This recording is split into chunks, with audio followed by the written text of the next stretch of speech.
Race number 7 of the NHRA Mello Yellow Drag Racing Series. Welcome to the Summit Racing Equipment Southern Nationals from Atlanta Dragway, where it's going to be a peach of a day.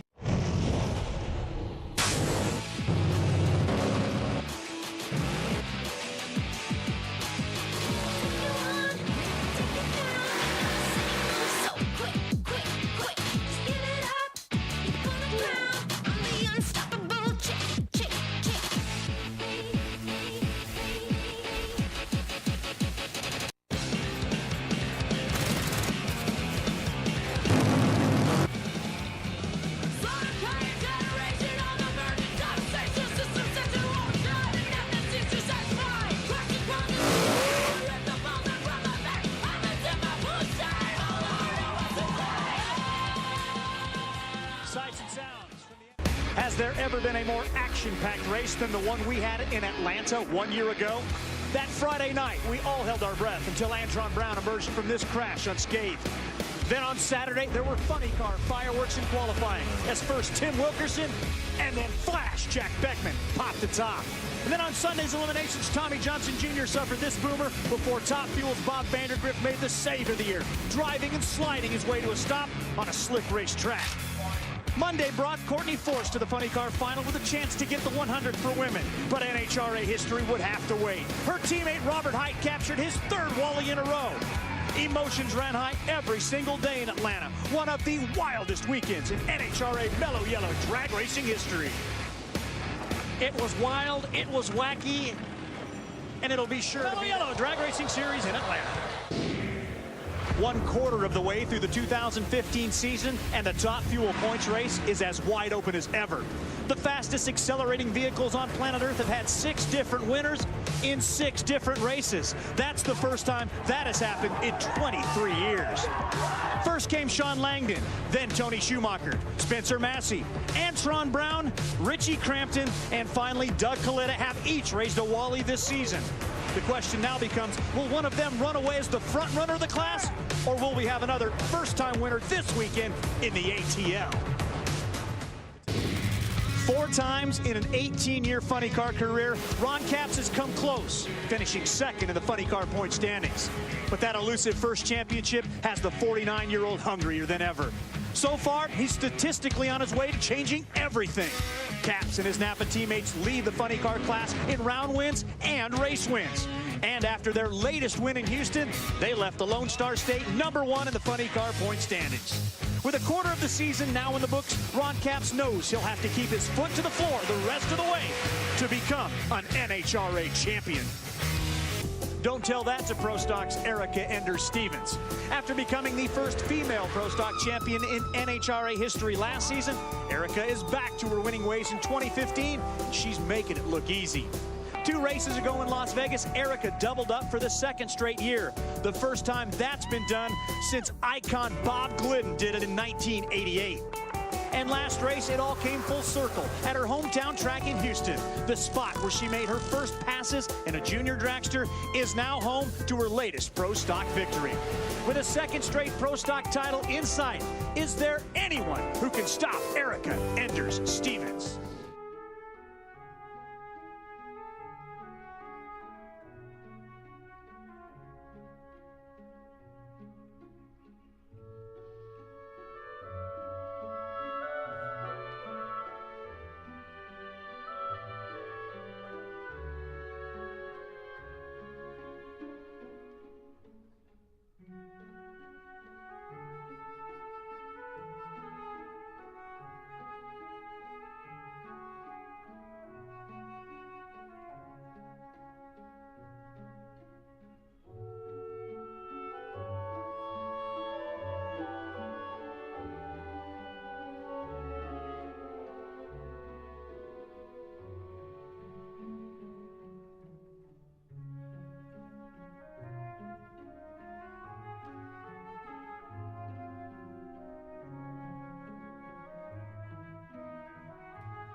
So as we say goodbye to you from Atlanta, Georgia, we head to the Sunoco Winner's Circle, where two racers, Hector Arana and Tim Wilkerson, exercise long winless streaks. How about Jason Line picking up a win at his sponsor's event? And then there's Antron Brown, now a top 10 player in national event wins in the NHRA Mello Yellow Drag Racing Series. Congratulations to all of them. For Mike Dunn, Gary Gerald, John Kernan, the stat guy Lewis Bloom, and our entire ESPN crew, I am Dave Reef. Tickets still available. Don't forget about Heartland Park, Topeka. Come on out and see us next week. And if you can't, be sure to catch all the action on ESPN2. Coming up next, ESPN FC, presented by Heineken. So long, everybody, from the Peach State.